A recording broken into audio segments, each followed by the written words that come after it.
I think it would be extraordinary. I think it would be extraordinary for the planet, right? If we could be in ourselves instead of being in the production and consumption game. Nobody really wants a new car. People want to be loved and respected.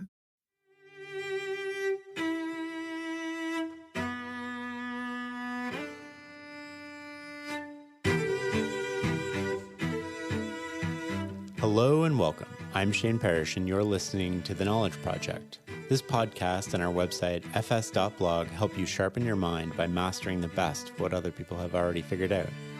If you enjoy this podcast, we've created a premium version that brings you even more. You'll get an ad-free version of the show, like You Won't Hear This, early access to episodes, you would have heard this last week, transcripts, and so much more. If you want to learn more now, head on over to fs.blog/podcast or check the show notes for a link. Today I'm talking with author and coach Jennifer Garvey Berger. Jennifer has written Simple Habits for Complex Times, Changing on the Job, and Unlocking Leadership Mind Traps.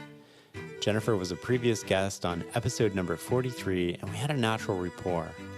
Unlike that episode, this episode is more personal and more conversational. We talk about lockdown and its effect on our mental health, including how we're feeling, the struggle for control and routine, our missing sense of normalcy, coping in an uncertain time, and so much more. It's time to listen and learn.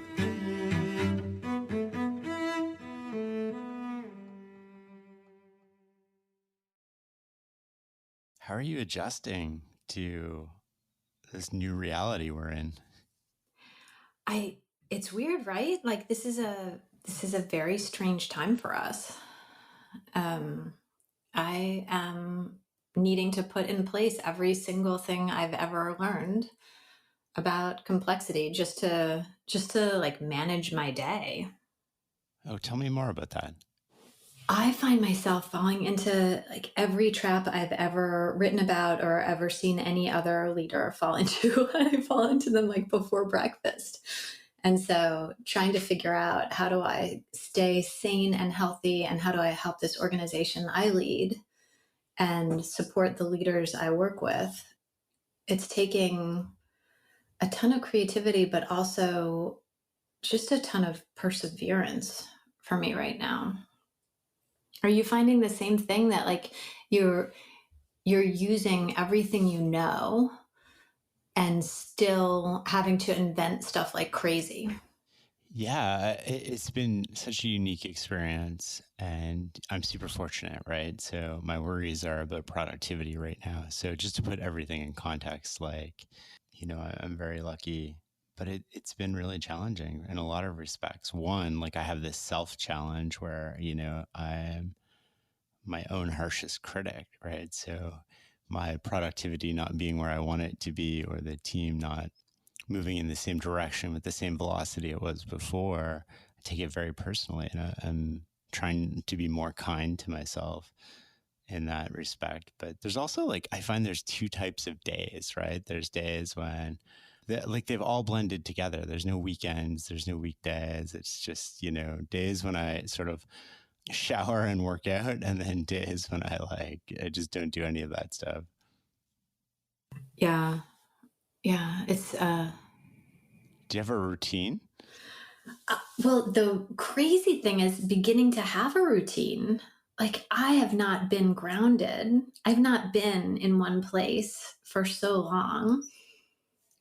In a decade? Maybe in a decade? Yeah, I hear you. Yeah. So I've discovered that my sleep schedule is quite regular. I would not have known that about myself before.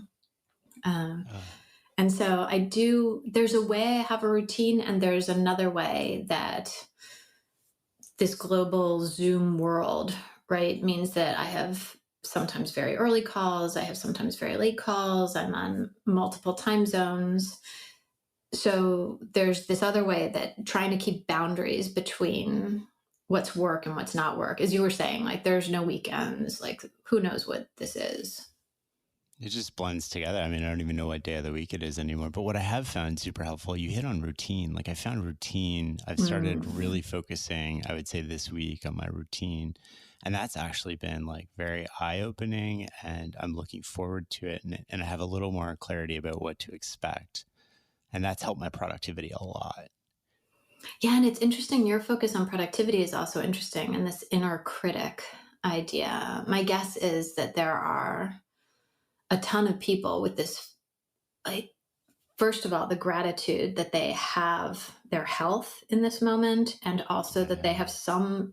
something to do, right? Something, some form of employment, because suddenly those two things, which we mostly have taken for granted most of the time, suddenly they become the most precious baseline, right? Health, family's health, something to do.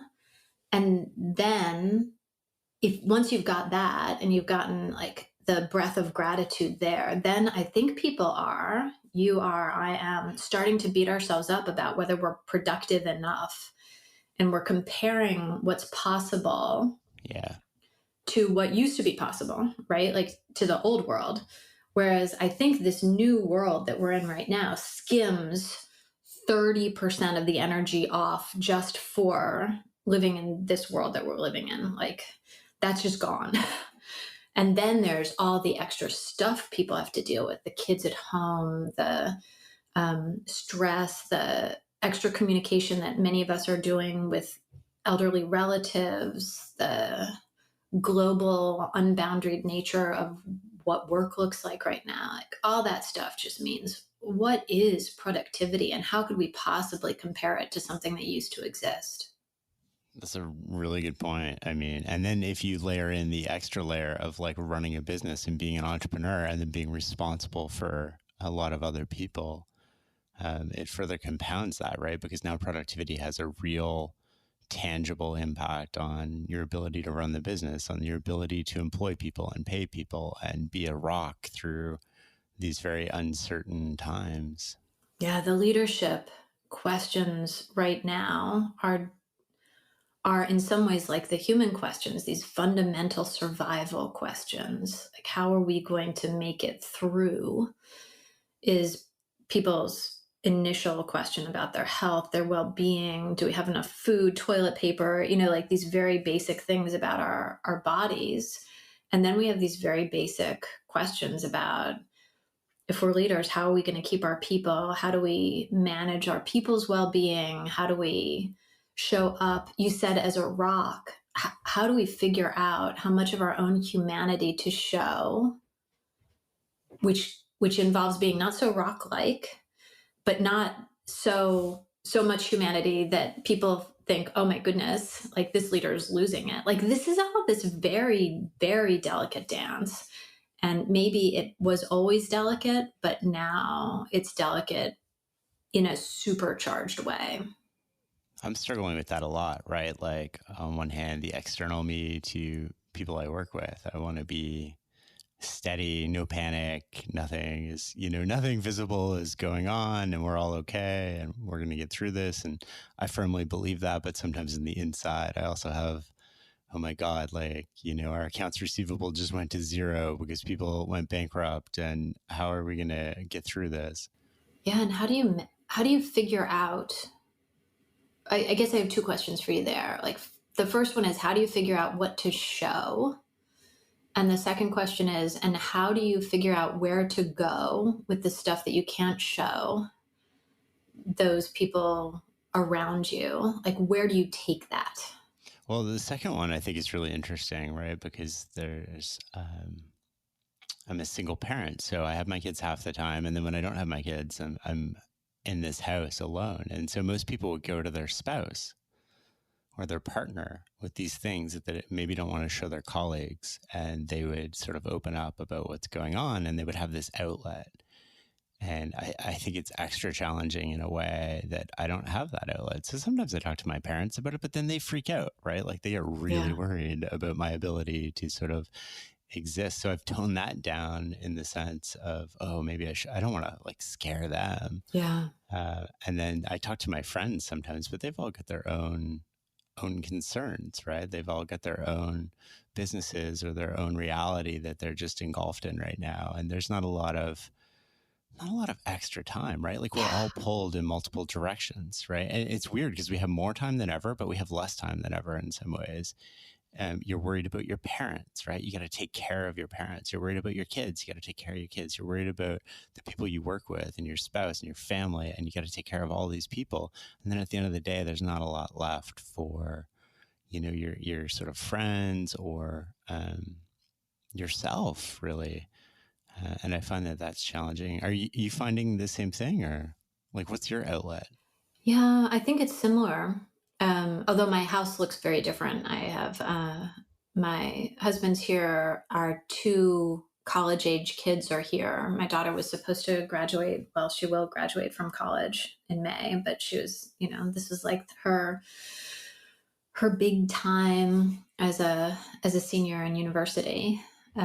So she's come back. Her college has converted to online, like they all have, and brought her boyfriend with her. And then to add to the thing I became most fixated on was my need for a puppy during this time. So now we are 5 adults and a puppy living together in our London flat. And still, I have to say, it's very hard when I'm trying to help each of the people who lives in this house, trying to support them and be there for them in their various forms of difficulty. As you say, it is very hard to figure out how do we be there? How do I be there for myself? And when does and I talk to leaders all the time about prioritizing this. I talk to them all the time about creating a routine that schedules in time for Mm-hmm. you. And it is one of those take my advice, I'm not using it kind of moments. We always give the advice we need the most, right? That's exactly right. That's exactly right. Talk to me a little bit about the dynamic of being with your spouse and family. Like, there's a huge prediction that there's going to be a lot of divorces after this. Yeah, I think the word out of Wuhan is that the divorce rate climbed 30%, but so did the marriage rate, which is Oh, very that's interesting. interesting. Yeah. Like, I wonder if people who were feeling really alone, they were like, okay, let's do this thing. And people Mm. who had spouses at home were like, wait, this thing wasn't working before, and now I just can't get away from you, and this is terrible. So, actually, in our family, touch wood, right? It's working surprisingly well. It's very interesting to live with my adult children. Hmm. Our son lives with us anyway, but our daughter hasn't lived with us in years, except for, relatively short holidays. That's very interesting to have her home to be with her boyfriend, who we otherwise would not really know well at all. But Hmm. now he's been living with us for more than a month. And to see, actually, to see what fine young people these are. There's a way I feel like parents don't usually get to reap the total harvest of their hard work, because as soon as the kids are self-sufficient, they go. Hmm. And having a daughter, I can see her, she's up in the kitchen making dinner now. And then her boyfriend will clean up after dinner, and our son will walk the puppy. And, like it's actually quite a functional household. And I feel so grateful. Oh my goodness, how many Zoom calls have I been on with babies crying and little kids coming in asking for questions, and my brother hit me, and oh my goodness, this is what the work world looks like right now, and it's lovely to have kids in their 20s. Yeah, definitely. I mean, there's sort of like two types of people, if you will. There's people with kids at home and people without kids at home, and they're vastly different Oh my goodness, the lifestyles right experience is now. just extraordinarily different, right? It makes me wonder if part of how they're going to open up the economy slowly is actually just open up elementary schools again first. It does seem to be the thing that people are leaning into in the countries that are starting to open up. That's the first thing they do. Because then you can increase the productivity of parents without sending them back to work, and kids are sort of like the lowest risk, at least of complications and sort of death. But they're also carriers, right? So if they get it and spread it in the school, they can take it to all these houses. So there's all these Mm. trade-offs that are sort of at play. But um, Yeah, it's so interesting. But it sounds like your daughter and her boyfriend are also like very much into a routine, right? Like she cooks every night, he cleans up every night, your son walks the dog. Like we take comfort in that familiarity in this unfamiliar time. I feel like these routines, this idea of trying to control that which you can control right now is just so important. It's always been true that we haven't been able to predict what 3 months from now looks like. That's always been true, but it's never felt so true as it is now. Right now we're actually sort of awakened to how complex the world actually is. And so these techniques for helping us hold on to those things that we can control and really release from those things we can't control, I think are super helpful, because our tendency when we're under threat or stress is to try and control everything. And um, and I'm wondering now, with so much that's so patently out of our control, whether people are learning how to put down the kind of sugar rush of control and say, I know I really want that, but it's actually like a donut. It's not good for me. And, and I need to ignore that craving. What are the things you see people reaching for that might be that sugar? Anything that is going to help them understand what's going to happen next. Like, I just see so much conversation about what's next. When are they going to open? What's going to open first? When are we going to go back to work? When are we going to travel again? Like, all these questions about next, and modeling, predicting what are the factors, who's going to do it for, like, all these things, all this like expert binging. Um, all of that is in our desperation to have some sense of what we used to call normalcy. Where's that energy better redirected? Like if we can't predict the future and we're focused on these variables that we can't control, and often we can't know them, they're unknowable, no matter how much research we do, no matter how much thinking about it we do, it's just an unknown world. Do we prepare for multiple outcomes, or do we sort of like just release all outcomes and focus on self-care and our immediate relationships and going back to the basics? I can tell you sort of what the theory would direct us at, and then I can tell you what my own practice is, and I'd love to hear what your practice is. And I think the theory would direct us at understanding that it's always been true that the seeds for tomorrow are right now, right? Like, the thing that's going to emerge in the future is planted, is nurtured right in this moment. So we don't know exactly what it's going to be, but it's all around us. The future is happening, starting all around us right now.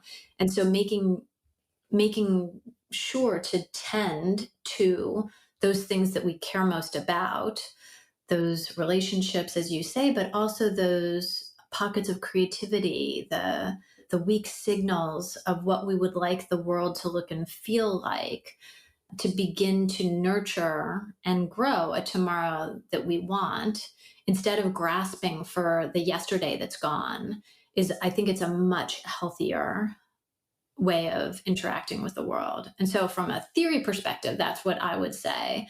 From a practice perspective, that's harder, because my mind is constantly um, ping ponging around Mm-hmm. and asking these questions like, I have this program in July. Is that going to happen? It's not canceled yet, but at what point is that going to cancel? And then I'm planning for this thing that's in November, and that's supposed to be in person. Is that going to be? So I've got this planner's mind, Mm-hmm.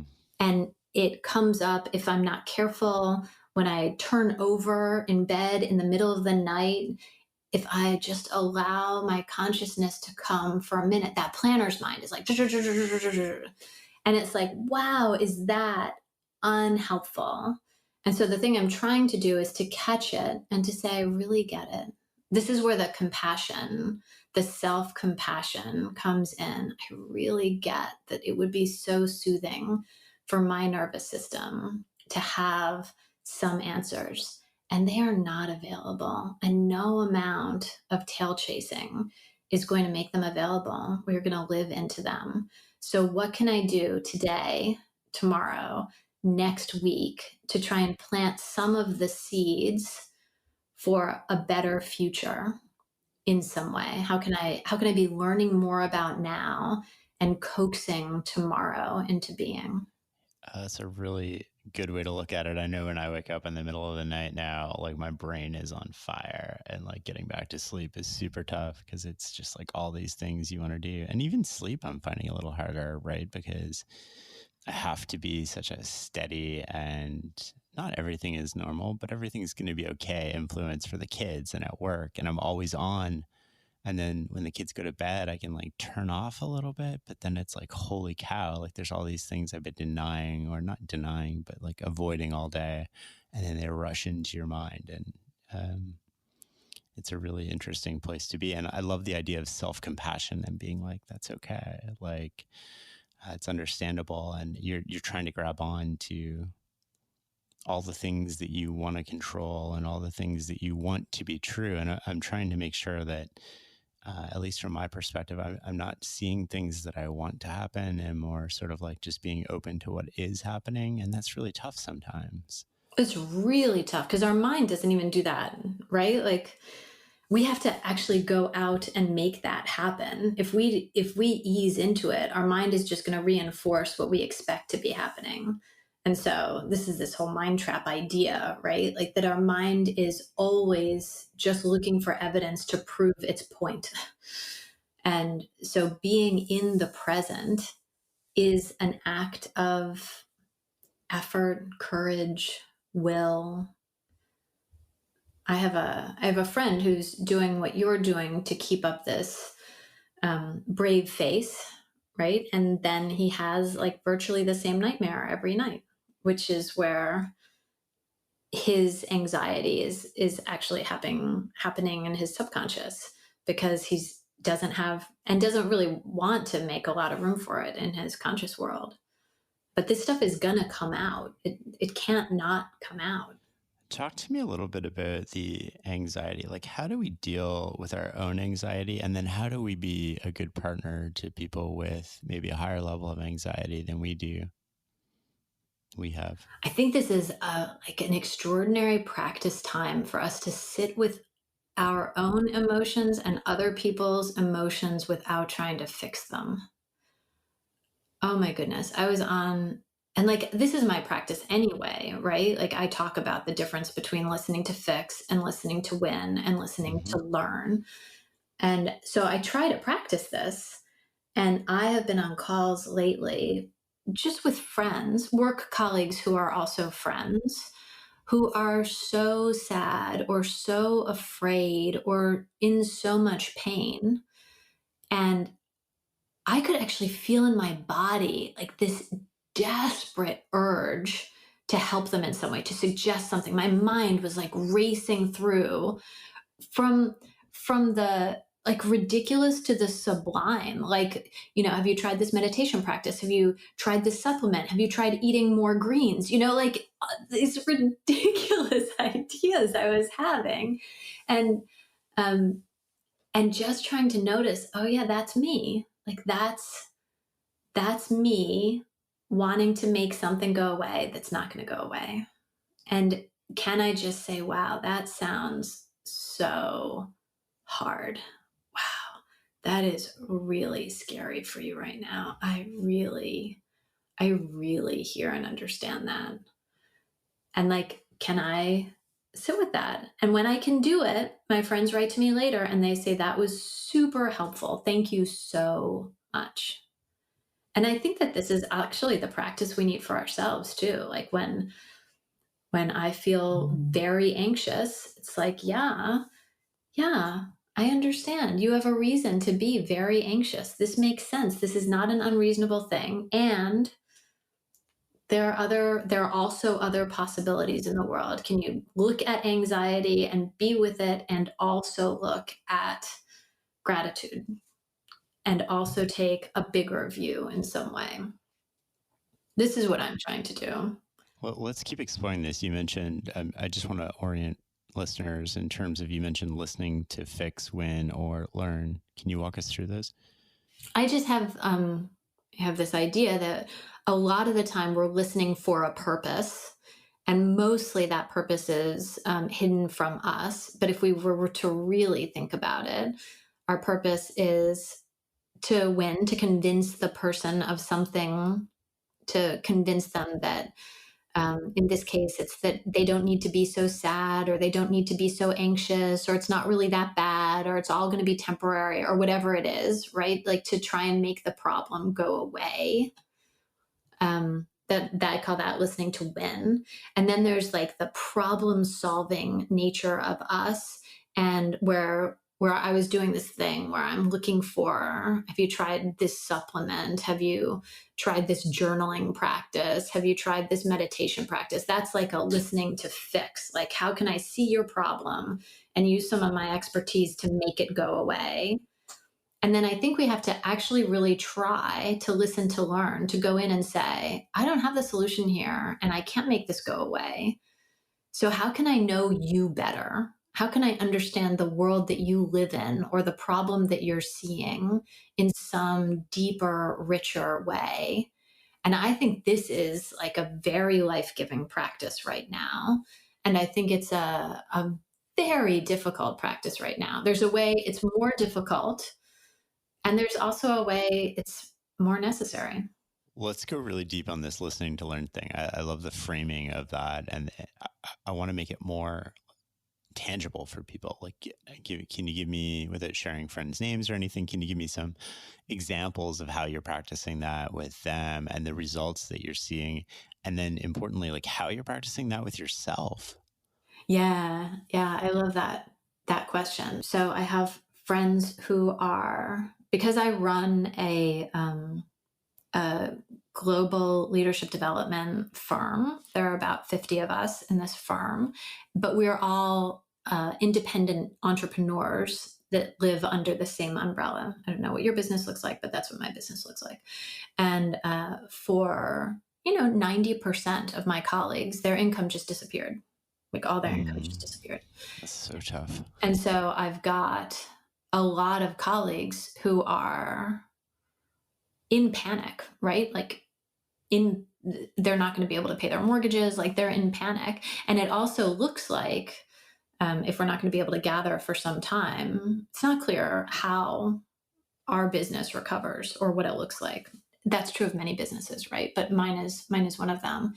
And so when people come to me, my first impulse is to like try to refocus them, like, oh, what's great in your life, what are the silver linings, so this would be like in the listen to win kind of space, like, oh, Right. aren't we lucky that we still have our health, aren't we Right. lucky that we still have our parents. I even had myself, and I've learned to filter before saying, but I even had the thought arise for me with one such person who is having this question. Oh, aren't you lucky that your parents are dead so you don't have to worry about them? I mean, this is how Mm. crazy this voice is, like Mm-hmm. grasping for these kind of like almost ridiculous ways to combat the reality of these people's worlds.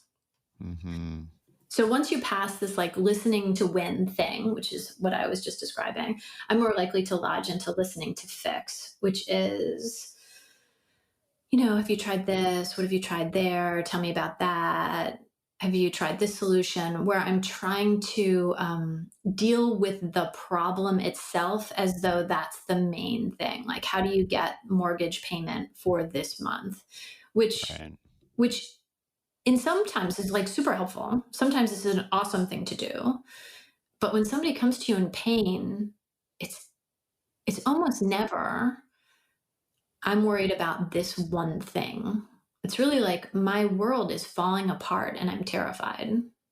And so this is the conversation we've been having is, wow, what is the hardest part for you about right now? Like, what feels most at risk to you?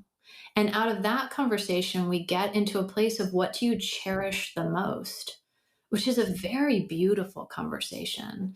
And you get to, like, what is the core purpose of your life that you're trying to live out in this particular profession, which is a very beautiful conversation.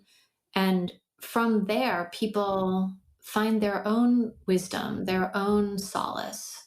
And it's not eating more greens or putting on a happy face. It's like, oh, I can connect to something that's bigger than me. And that brings me some kind of peace. You make it sound so simple. I'm just trying to imagine in my head somebody sort of like calling you and saying, Jennifer, I'm super stressed. I can't pay the mortgage, or I'm going through this incredibly tough time with my spouse. And I don't know how I would react to that, right? It would sort of be spontaneous for me, right? And I would probably flip into problem solving mode. Yeah. Yeah, that's for me, that's the biggest, that's the sexiest road that I'm most likely to fall into. And I have to allow for more silence, right? And just let people be. How do we catch ourselves? So silence is one way. And then how do we reorient mentally? Like, how do we actually change that behavior, right? So I want to be a better listener. I want to listen to learn from people. And I want to be more understanding and empathetic instead of just jumping to problem solving. And so I can pause and then what? For me, it's about getting curious. For me, it's about how can I there's a way when I'm trying to solve something, I lose the person I'm talking to, right? I make a kind of an object of the problem and then just look at that. And this question about how can we be with the human that we're with and ask questions like, you know, what what was for you? How does this challenge your sense of yourself, right? How does this shape who you think you are becoming? And ask some of those deeper questions that help illuminate the human that you're with. I find that I get really, really curious. I know what it would be like for me because I'm in, much the same situation. I know what that feels like in me, but I don't Mm, know what that feels like in them. And that's the thing that has to awaken my curiosity. What does that feel like in you? is that the right question? I don't know. Like we have such the way that I'm thinking about this and totally like push back if this isn't right is we're often taught. I think a large part of the problems that we experience in life are because we suppress our emotions, Mm, right? We don't allow ourselves to feel them. We push them down and we sort of hide them. And then they bubble over every now and then, whether in a relationship or whatever context. And we push them down again. And we never actually just allow ourselves the experience of feeling them.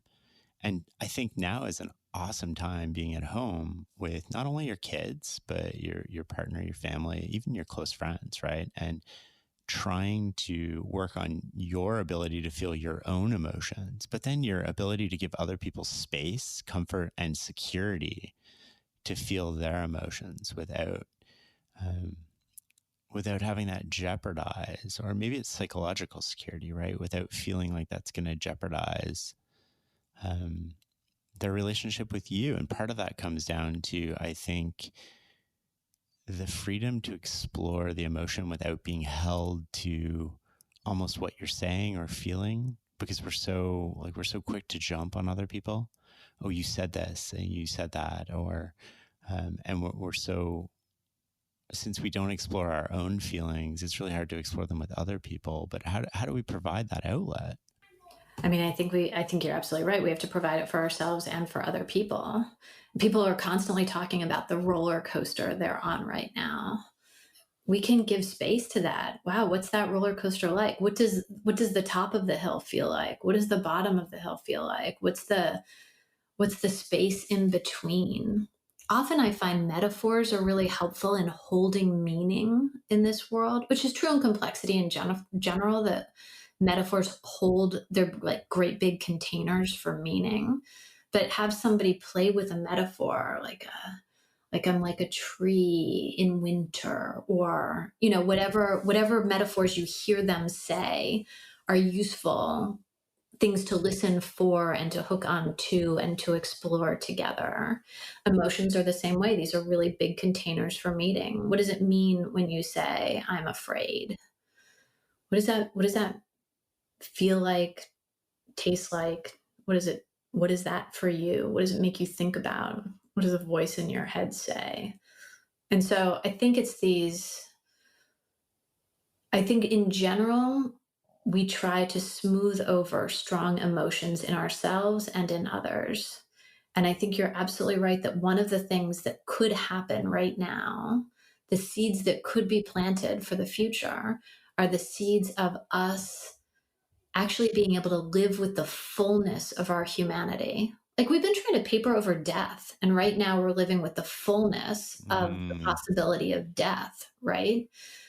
We've been trying to paper over illness and agedness and like put those things away to one side. And now we've all said, wait, I'm going to stay in my house for 2 months Oh to yeah. protect people, right? Like this is what I'm going to do.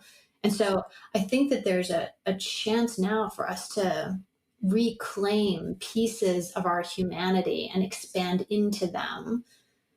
I think that this is a possible seed that we're planting right now.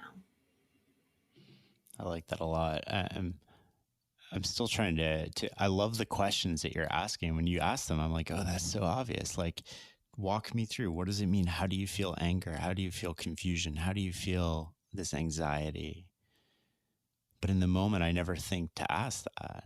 I think it's about getting curious in a whole different way. Yeah. Like, I think the curiosity that we tend to carry around with us is like, what's going to happen next? How can I fix it? How can I make this go away? Like, that's the level of curiosity. And that's not a complexity friendly level of curiosity, right? Because actually, the complex world doesn't let you do that kind of solving and fixing in the same way. Mm. Like, what's the meaning of this? What are all the possibilities here? What's most unexpected about this? What are you just beginning to see?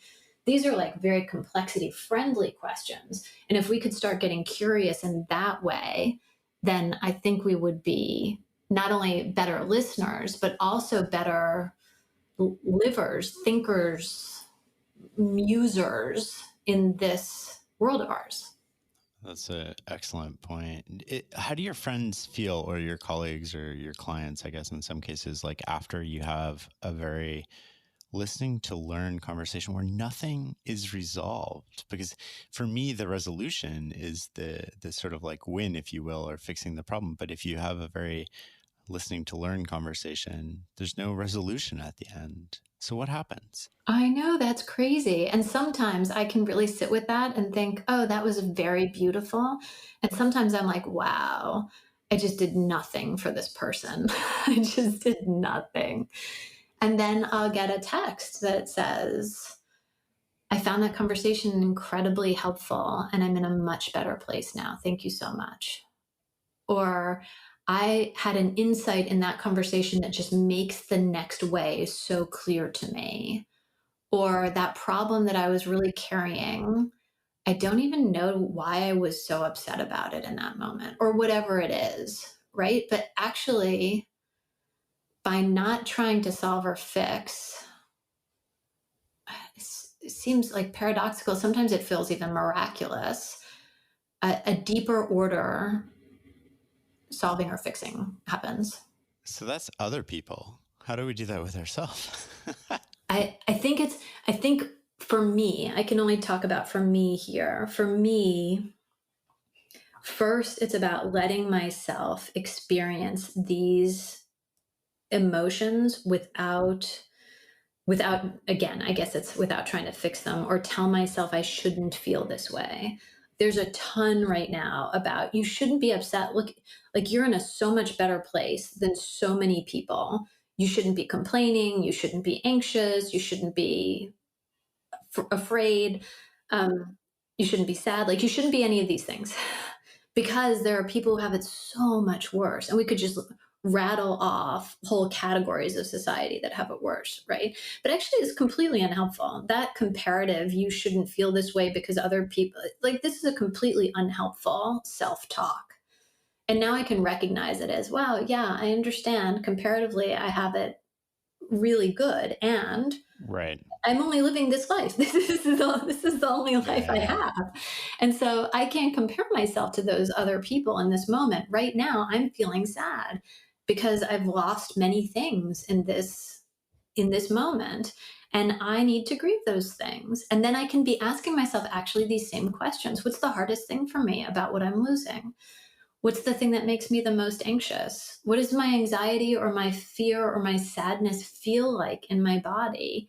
And then I can begin to ask, and what else is there with it? Like, what other emotions can I also feel when I really settle into grief? What else do I feel there? Well, actually, I feel grief. I feel fear about losing my parents and other people that are precious to me. I feel afraid of losing my livelihood and a profession that's mattered so much to me. And suddenly, if I really go into that tunnel, I feel awash with gratitude. Like, I feel Mm. awash with love for my parents. I feel awash with gratitude for the fact that I've been able to have, for this much of my life, a profession I find so satisfying and life giving. Like, actually, when we go through grief, we find love, we find commitment, we find gratitude, we find beauty. That was beautiful in itself. How do we foster love in this time, like with our partners and our kids, and to some extent with our colleagues and coworkers? How do we show that in a way that doesn't put too much of a burden on us, in a way that's detrimental? Yeah, and there are two questions you're asking there, or at least two. And one is, how do we feel it? And the other is, how do we show it? Mm. And I think they're different. How do we feel it? I think we need to let ourselves feel, right? I think a big piece of me, I know, moves towards numbing, right? Like, I move towards one of my numbing habits is to read the paper, to scan the news, to check out what's going on Twitter. I have this like consumptive numbing habit. What are you avoiding when you're doing that? I think I'm avoiding feeling the anxiety of now, and I'm looking for Right. somebody who's going to say something that's going to make it clear, right? Okay. I'm looking for Put something. words to your feelings almost, Yeah. Yeah. to give Or you a framework to think about them. solve it, right? I'm looking for Right. the Okay. article that says, "Oh, this thing, oh, just kidding. Like, we were wrong about this whole virus thing. These people aren't really dying. Sorry, you can like just go right back to your life." Like, I'm looking for something magical that doesn't exist. But I think I'm like a cell phone, always looking for the signal in a place without any signal. And so I'm just searching, searching, searching, searching, and I'm just running down my batteries. And I think the thing for me, the practice I need to do is say, wow, what are you running from right now? What are you running from right now? What are you actually feeling that you're trying not to feel? And very often it's grief or fear. These are the things that I'm trying not to feel. And then to forgive myself for trying to numb myself away from them and then go look at them.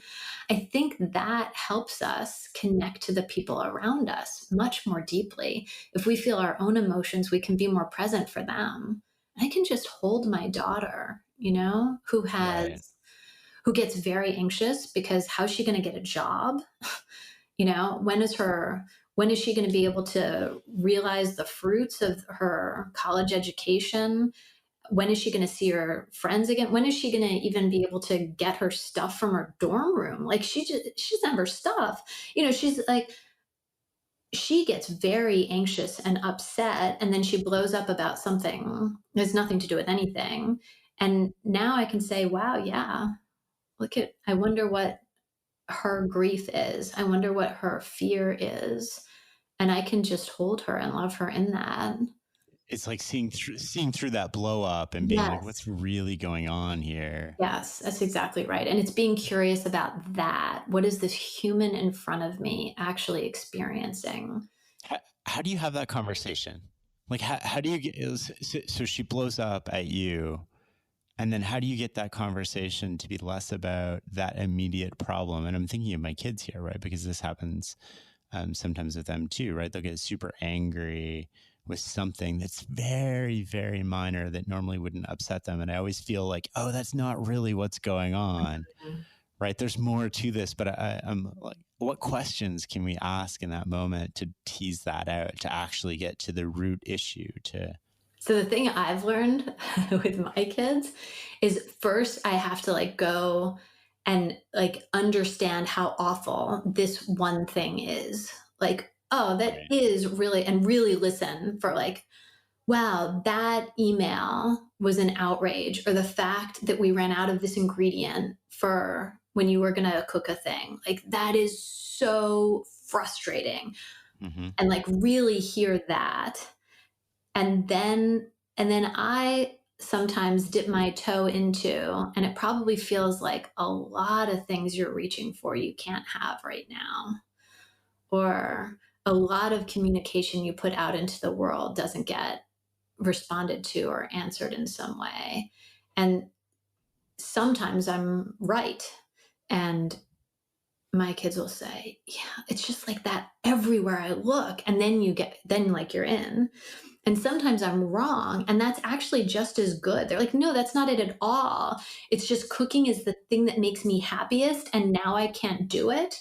And right. I'm so frustrated about, oh, okay, it's a totally different thing than I thought it was. But now we're accessing it together because now we've Yeah. gotten underneath the first layer. Oh, that's super insightful. But Yeah.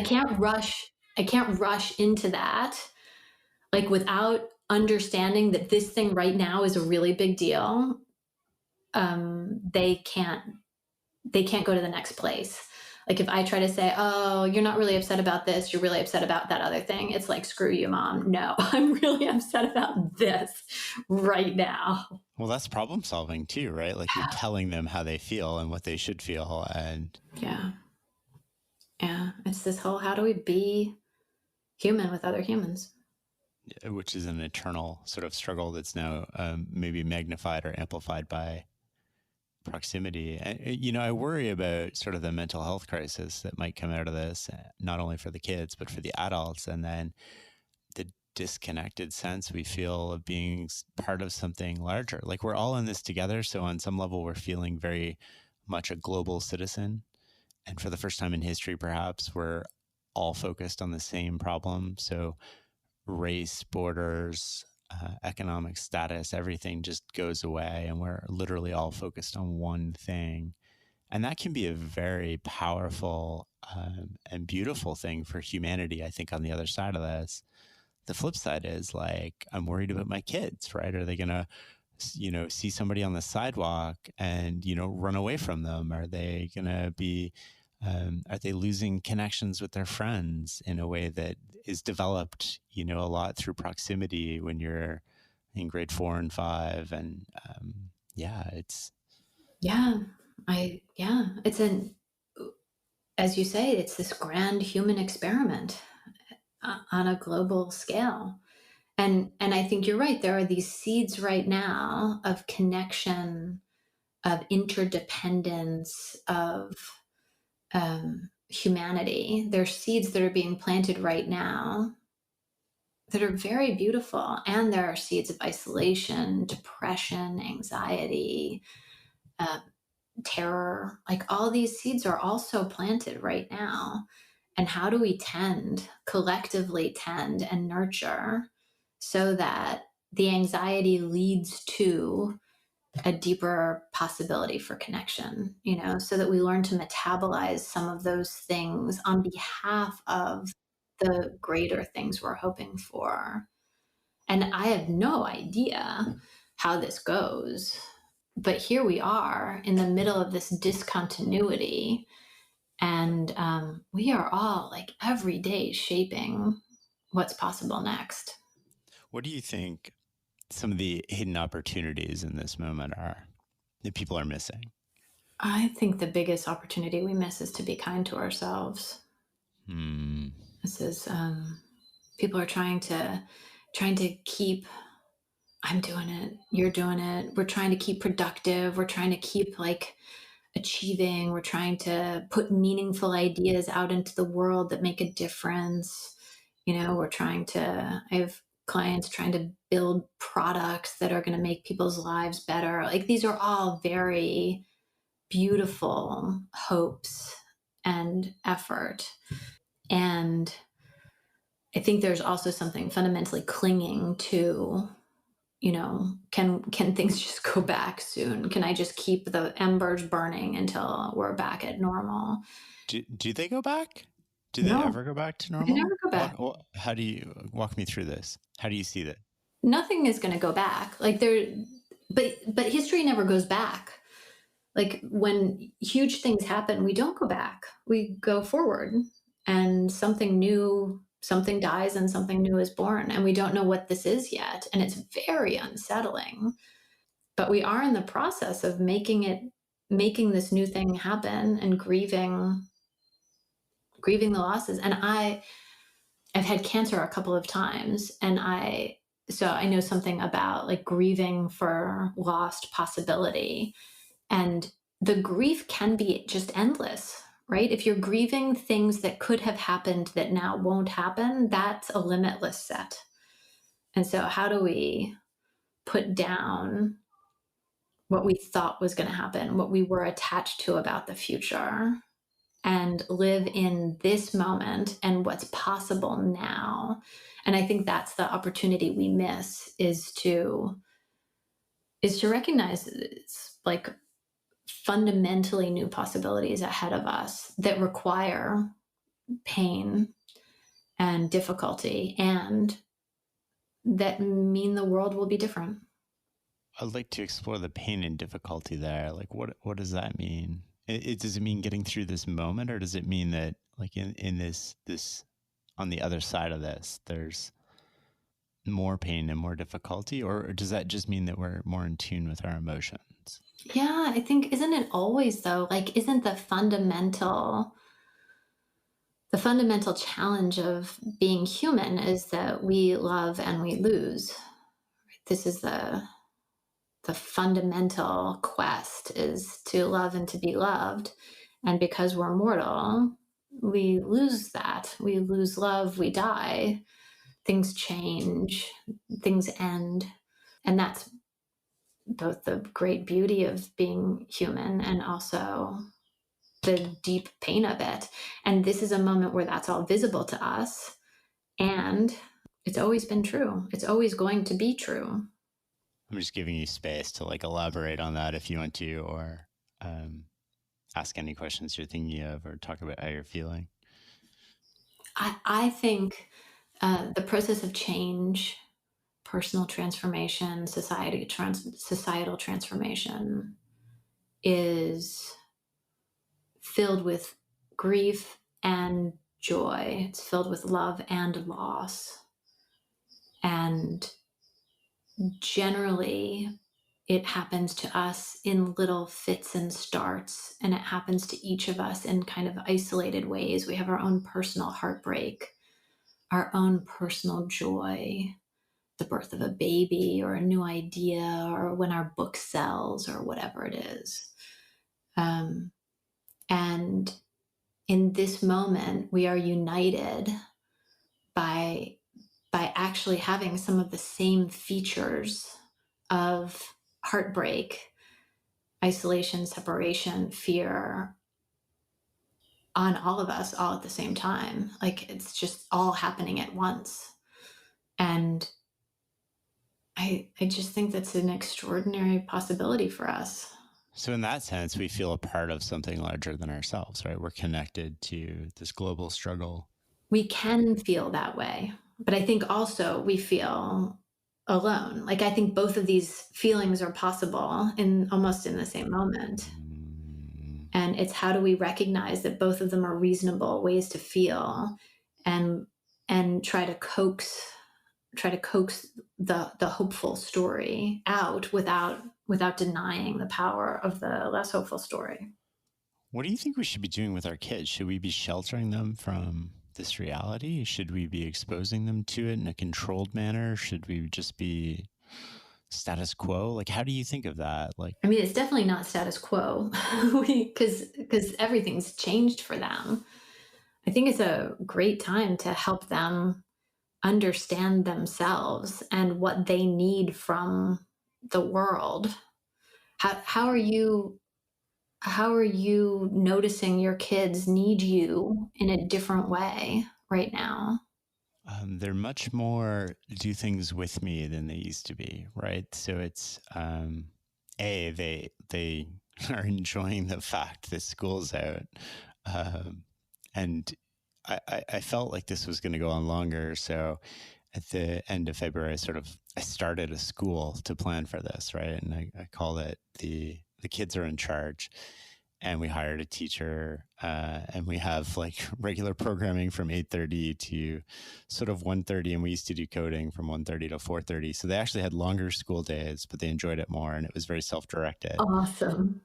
And the idea is that just continues until school goes back to normal. But now we're sort of like butting into all of these challenges. So the kids are feeling really good about this, right? Like they have structure to the day. They have a reason to wake up. They have 8:30. They're in class with, 5 of their friends. So there's a group of them together that are going through this. And now as the schools sort of like come back online, if you will, it's been really interesting to see not only the curriculum that they're putting out, but just how my kids respond to that, right? Like I remember my son was on a call with his teacher the other day, and it was the first sort of like call that they've had. And she's like, "Oh, what are you doing with this time off school?" And he's like, "What time off school? Like I've been in school every day from 8:30 to 4:30." And she's like, "Stop lying." And he's like, "No, we're actually doing this thing." And then he was so frustrated. He got off that phone call, and I didn't save him, right? And so that was also part of it. I was there when he got off, but I was like letting him struggle through this with his teacher. And I emailed her after, but I was sort of like letting him be frustrated in that moment and then being there for him because I don't know, like I'm struggling with how to deal with this. And then they're also super um, do this with me, right? Like anything that they want to do is very proximity based now, where they used to like go to the basement and they would play Lego, or they would even play the occasional video game or something. And now they're very much like, "Dad, you play with us. Dad, you do this with us. Oh, let's play a board game." Like they're suggesting activities that are more focused on, which also is amazing. It's beautiful. And it's frustrating. It can be both of those things, right? It's frustrating because I have to make dinner. It's frustrating because, I have to keep the house clean. It's frustrating because I have this list of tasks that I need to do in my head. And I want to be there for them in these ways because I'm also super aware that, they're 9 and 10, about to be 10 and 11. I might have 2 to 3 more years of this left if I'm super lucky. And so I'm trying to embrace all of these moments. And I'm like, you know what? In 3 years, I'm just going to wish that my kids wanted to play a board game with me, or I'm going to wish that, they wanted to spend all this time with me. But that's also adding extra, I wouldn't say stress, but definitely pressure, right? Like, because it means I have to fit work in when they go to bed. It means I have to do all these things that shift around a lot of things that are hard. I don't know if any of that made sense. Oh, it makes so much sense. It makes so much sense. I think the thing I'm hearing in what you're saying is, like, on the one hand, they're wanting to be close to you seems quite time limited in a way, in the longer scheme, and in the short moment, in the day-to-day space, actually it takes quite a lot of time. Right. And so you're wrestling on these two time schemes that the part of you that can see a 10-year arc is saying, "Oh my goodness, playing Legos with your kids right now is so precious because 10 years from now, that's not available to you anymore." And the Right. part of you that's 10 minutes, that's in a 10-minute arc is like, "If I play Legos with my kids, I can't get the dinner cooked, I can't get the dishes done, I can't get the laundry done, and like I can't get my work done, and I have all these things I need to do at once. Yeah, definitely. And I think I'm also struggling with the realization that the education system, at least in elementary school, is largely just organized daycare.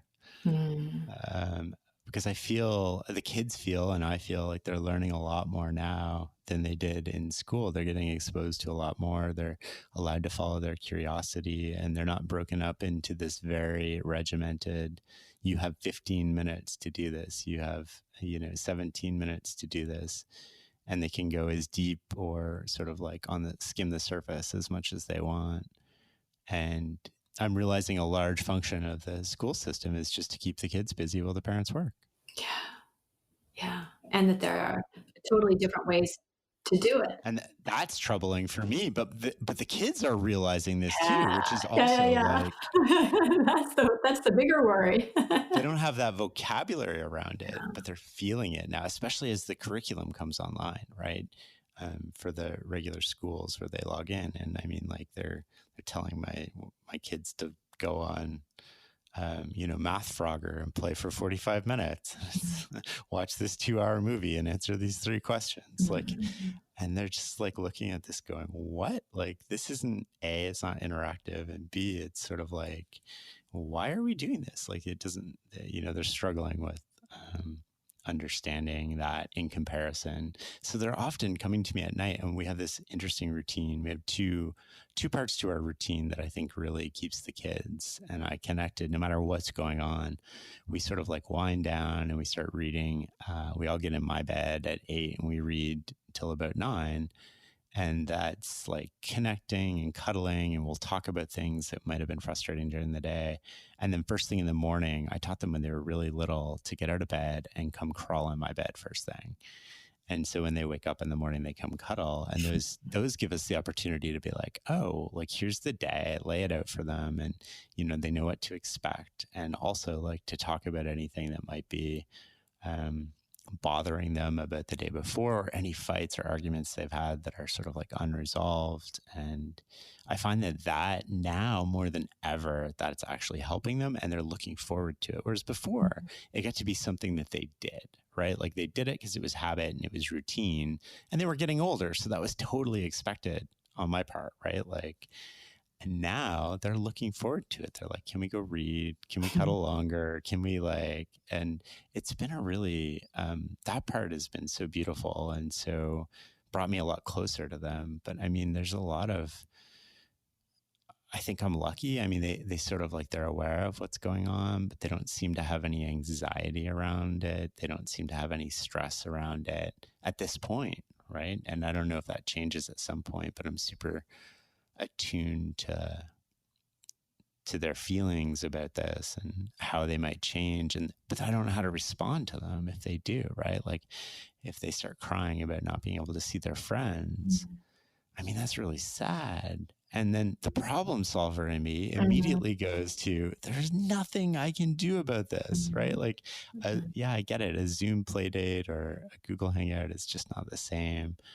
And that's frustrating because I want to be in a lot of ways. I think a lot of parents want to be problem solvers, but then I also wrestle with my kids need to figure this stuff out, right? Mhm. Like, and I don't want my kids dependent on me, and I don't want to be a helicopter parent. And how do I wrestle with these competing sort of emotions?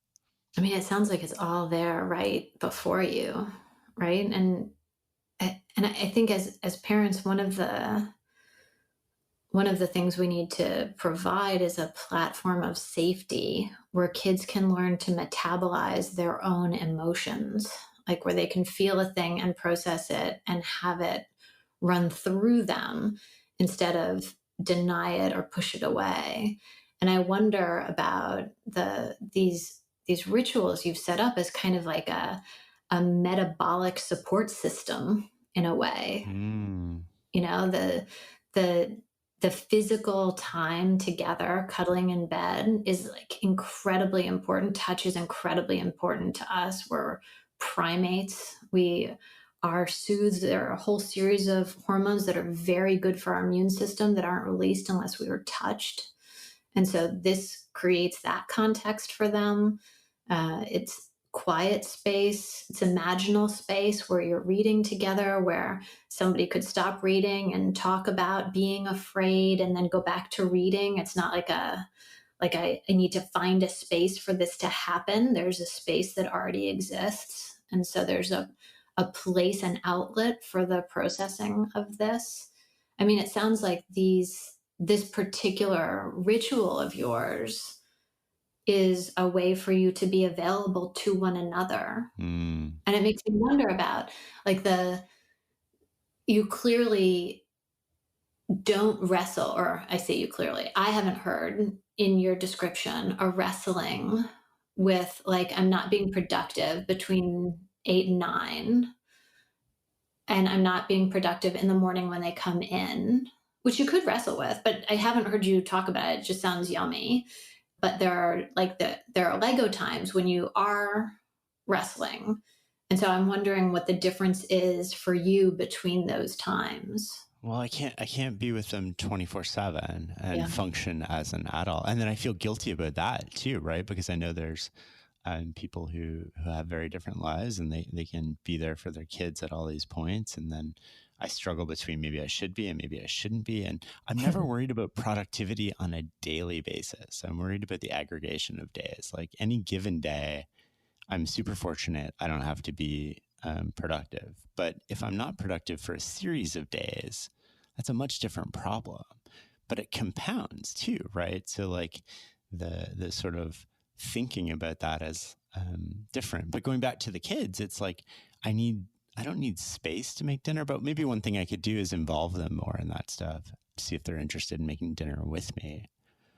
But then making dinner, like for your daughter, it sounded like it was cathartic, and it's the same way for me, right? Like Mhm. it is a very I love cooking. I love sort of being in the kitchen, and I find that I'm a lot less stressed if I pour a glass of wine and make dinner, like a long dinner, even if it's like 4 hours or something. Like it's just fun. And there's part of me that's like, that's a very giving thing. Like I like sharing things with people. I like the experience, the socialness of dinner. I like giving people nourishing whole foods and Mhm. being there with them. I wonder if there's part of me that worries that if they're helping me, it's less a gift from me to them. Like it changes that dynamic. I don't know. I mean, it could be many things, right? It could be less of a gift. It could be that is your time to lose yourself in an activity that you love Mm. and not have to worry about, you know, is is everybody getting enough chance to stir the pot, or, Yeah, yeah. whatever that is.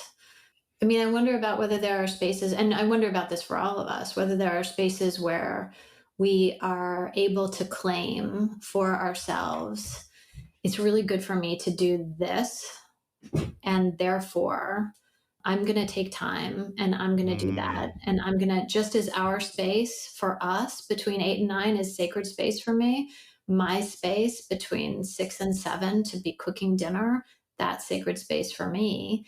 And I'm not going to regret what doesn't happen for other people in that space, because that's what I need. And I'm not going to be torn in multiple places. I know how to not be torn in multiple places. I have to give myself over into it. And this is one of those things I'm going to do. What's your sacred space?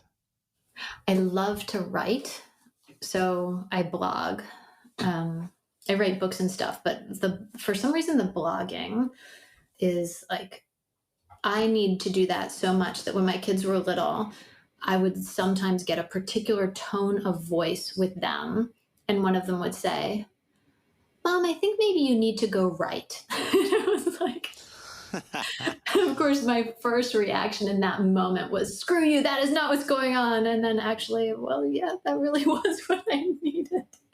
I love to write and I love to bake. These are um, my two things. I love to cook also, but I particularly love to roll pastry and cut butter into flour and whip and fold What is it about baking? I have loved baking. So I think some of it is your nourishment idea. Like I've loved baking as a way to give to other people and to be. It's a piece of my identity is to be sharing and Mm. to be giving of myself. So there's an identity piece for me in that, and I there's also just the sensual pleasure of creating something. And I particularly enjoy baking. It's like naughty. It's not wholesome. It's not, I'm a vegetarian. I've been a vegetarian forever. And so I have like very wholesome eating practices, except then I'll make, I made earlier this week, I made this beautiful orange cake with a glaze. It had no redeeming nutrients at all, but it was delightful to fold and to beat and to cook and to see what it tasted like. So, Do you yeah. think part of that is like going back to you do so much, and this is my hypothesis, so correct me here. It like you do so much with your brain. This sounds like also a very hands, like you're doing a craft. You're doing something that's visible, that's tangible in a way that a lot of your work isn't necessarily. Yeah, I think that's absolutely a piece of it. And it's about, I love the idea of sort of making something particular out of all these unparticular things. You start with the Mm. same seven ingredients and you can make 1,000 different flavors, 1,000 different sorts of things. And so it just feels a little bit magical to me. So yeah, those are my things. And for years I thought, oh, I need to bake with my kids. And I did. I baked with my kids, and they did most of the fun bits and I did most of the cleaning up and the measuring out and that sort of thing. And it was like not until a couple of years ago, and my kids are much older than your kids, right? My kids are 19 and 18 and 22.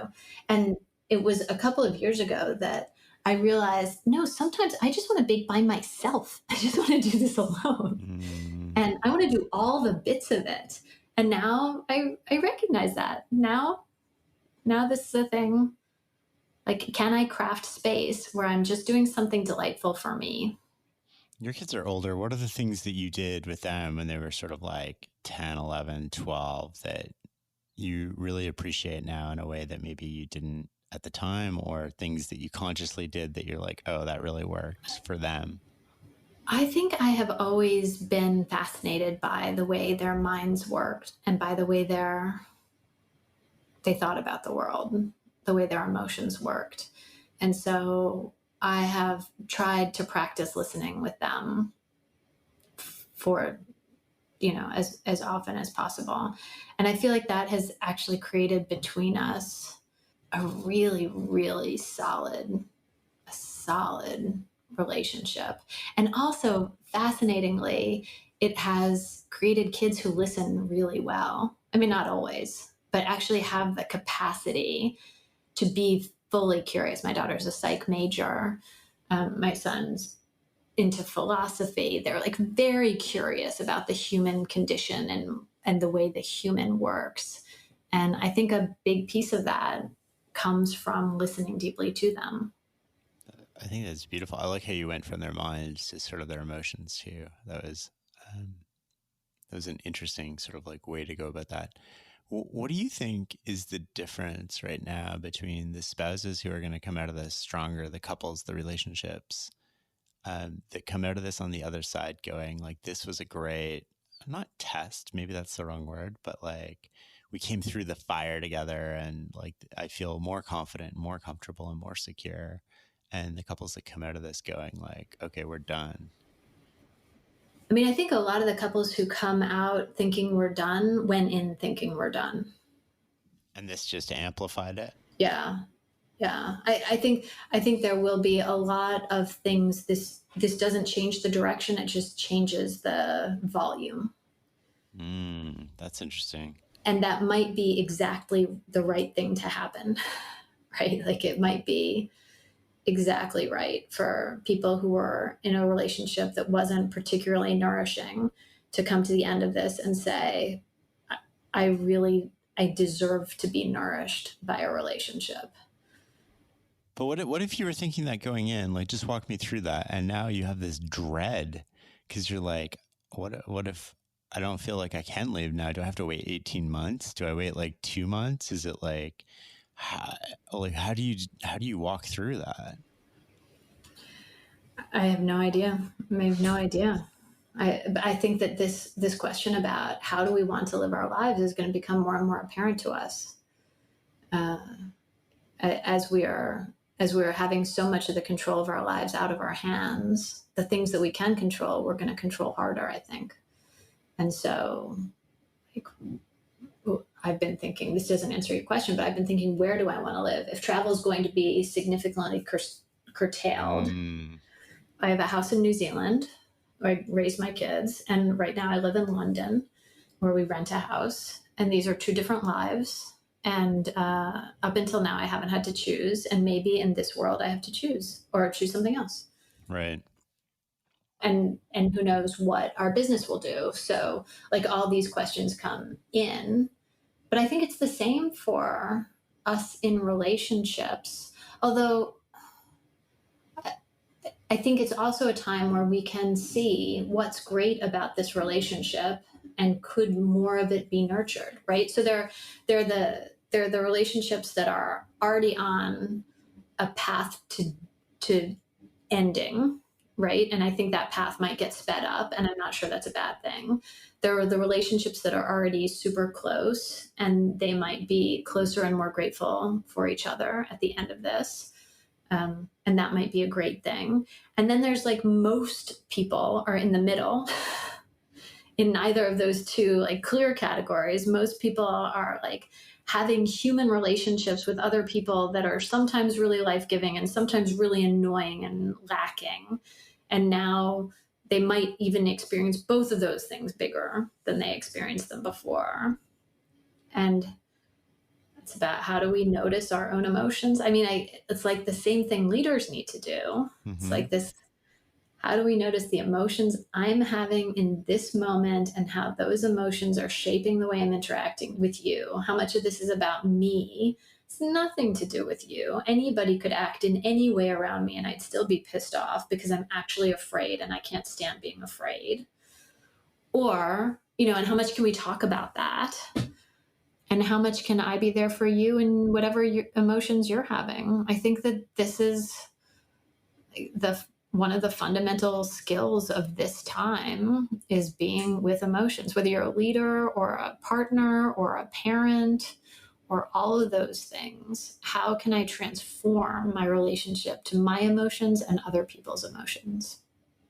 I like to think that that would be a hugely positive thing for the world if we come out of this more in touch with who we are and our emotions. And we drop by looking inside of ourselves, we drop this reliance on society or this external scorecard to tell us like how we're doing or what's important or what we should feel guilty about. And we start internalizing it and being like, oh, I don't need to listen to that message from society. I don't need to buy these things to be happy. I can be happy with these, with a better understanding of myself, a better connection to my spouse, a better connection to my kids, a better understanding of what makes me happy. And maybe it's not buying a new car, and maybe it's not all these things that were sort of distracting us from Mhm. ourselves. Yeah, I think I think that's possible, right? I think that's what we're seeing is the conditions are created where we are able to notice that. We're able to notice is what was I doing before to numb? What was I numbing against? What if I actually felt that? What would I need to change in myself or the conditions of my life to be able to stand feeling that or to be able to change that feeling? I think it would be extraordinary. I think it would be extraordinary for the planet, right? If we could be in ourselves instead of being in the production and consumption game and be nobody really wants a new car. People want to be loved and respected, right? Like this is they they they metabolize that emotion when they can't feel it fully, and they think that they want a new car. But the thing that they actually want is to be loved and respected. Like this is what we really want as humans. And if we could be more connected to that, yeah, I think it could change how we interact with the planet, which could fundamentally change our possibilities as a species. I've been talking for years about what would it take to transform us, to connect us, to help us be more aware of the complexity and the interdependencies that are always there, whether we see them or not. And now in this moment, here they are. We're aware of them. And now what do we do? How do like so that very human desire to signal that we should be respected or crave respect, like how does that manifest itself now? Like how does that, for the people that transcend that, it's beautiful, but for the people that still have it, what does that look like? You mean while we're still inside? Yeah, like while we're still inside, like how do you signal that importance? How do you I um think you're on a lot of Zoom calls, a lot of hangouts, right? I think you're issuing orders as much as you can. You're trying to control, you're getting people to write you reports about things. I think that all these ways are ways of knowing that we're important, that we're making a difference hmm. here when we're locked inside. Switching gears a little bit here, just what are the things that people who run companies can do to make it easier for their employees, to make it to increase maybe the not the number of communication, but the actual transmission of communication in this time, and just to be there in multiple ways that they've never had to be there before. I think a piece of it is for leaders to manage their own anxiety, not try to get the company to produce things for them that makes them feel less anxious, like more reports and more predictions and more scenarios. And so I think that there's that piece of how do I not let my need to control things actually make it so that I'm working everybody around me to death. And then once some of that quiets down, how do I sit with someone in grief or in fear and not try to fix it? So leaders need to do whatever they can to make things as safe as possible. It's exactly like parents need to do whatever they can to make things as safe as possible and not lie or craft impossible things to make it safer. And this is a very hard thing for people who are trying to create contexts that really matter to lots and lots of others. So creating that context, finding a way to make whatever moves we can make to make things safe and to communicate that safety. And then for the rest of it, to be able to listen. What are the ways that creating psychological safety is different now? Because you don't have physical proximity, which is so important to us, I think, as humans on some level. We have almost a biological instinct to get a sense of presence from somebody, and we get a lot of trust from that. Their sort of like response, not only their face, which is harder to see on Zoom call, but we pick up on a lot of different cues, but now we can't do that. So how do we create that psychological safety, or at least provide the environment where it can flourish? I've been talking to leaders a lot about arriving. Like, how do you arrive at a video call? Leaders are so harried, they've got their minds on 600 things. How do they actually breathe and arrive? I think you're right, we can't sense each other as well. And so our presence needs to be our presence needs to be almost more three-dimensional since we're dealing with one another in two-dimensional ways. And so, how can we each in our own living room or bedroom or home office or whatever it is, feel ourselves on the chair, feel our feet on the floor, breathe in to settle our nervous system, breathe out whatever the last meeting was so that we can be fully available for the thing that's happening right in this moment. I think that's super important right now. I think that creates a safety that's almost, I think it's just a shocking amount of the safety we feel is by getting the actual full presence of other humans who are not not distracted by another screen or half present, but who are actually there. And then I think really making an effort to hear everyone's voice and to welcome outliers, to see and welcome outliers in this place, because there's a way that our fear of being thrown out of the tribe is amplified right now, in some ways in like very legitimate ways because companies are laying off, but also this isolation, as you say, is not so good for the body. And so our fear of being thrown out of the tribe is really strong. And the possibility that we might conform more, do whatever we say, actually go in the wrong direction from the kind of self actualizing that you were describing into the opposite of that, which is like, I'll say whatever you want, I'll do whatever you want, what do you want? What do you want? What do you want? I'm just going to produce whatever you want. That we need to help people understand that's not what we want. And leaders need to actually really seek for people to put that down, which is really hard because the leader's nervous system is also saying, I want you to do what I want. I want to control you. Not because I want to control you, but just because my life feels out of control and it makes me really happy when you agree with me. It makes me really happy when things are smooth. That makes me really happy. So how do we continue to be able to scan widely and allow diversity, welcome, cherish diversity? And this makes things safer, right? Because then I feel like more of who I actually am is allowed. And that's the ultimate in psychological safety, is if you can allow more of me, my full thoughts and experiences. Yeah, it's beautiful. And a lot of that we can do if things sort of like go back to a more normal state.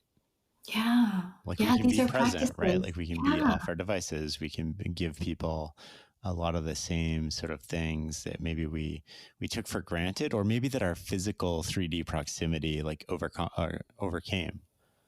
I mean, people are talking about they've known these people that they worked with for 10 years and they've never been in their home or seen their kids or knew that this person had a cat that she cherished. And now the cat's walking in front of the camera all the time and she scoops it up with such love. Right. And suddenly there's a new dimension to this person that you knew from finance, you know? Well, the work-life boundaries have disappeared, right? That's Like in the right. sense, like when you invite somebody into your house, that's a very intimate thing. And now you're forced to, right? Like, That's right. All the time. yeah, even though it's not a 3D presence, it's sort of like you're showing people this part of you that you've kept from them or divided, like psychologically divided. I remember one day I had a colleague that I worked with and he was extremely introverted and very compartmentalized. And we spent, 8 to 10 hours a day together for 7 years. Like I thought I knew this guy really well. And then I ran into him one day out with his wife and kids. And he panicked because it was like these two worlds colliding, right? I could see this look in his face of like, oh my God, like, and I'm like, it was sort of like interesting. And this whole experience made me think of that because people are seeing this other side of people that's very personal. Like, what's that picture in the background? Who's in that? Like, tell me that story. Why do you have that piece of art? Like, I didn't even know you had a cat. Yeah, and as you said, these are some of the possible beautiful side effects that we could nurture and create, and whatever's next might include more of our wholeness than what has welcomed, because we might never be willing to compartmentalize Yeah. in the same way. I think that's a beautiful place to leave this off, Jennifer. I want to thank you so much for your time. Thank you. It was wonderful hanging out with you. And it feels like it's been too long. Like every time we talk, it's. I agree.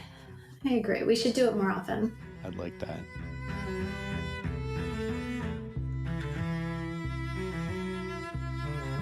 You can find show notes on this episode as well as every other episode at fs.blog/podcast. If you find this episode valuable, share it on social media and leave a review. To support the podcast, go to fs.blog/membership and join our learning community. You'll get hand-edited transcripts of all the podcasts and so much more. Thank you for listening.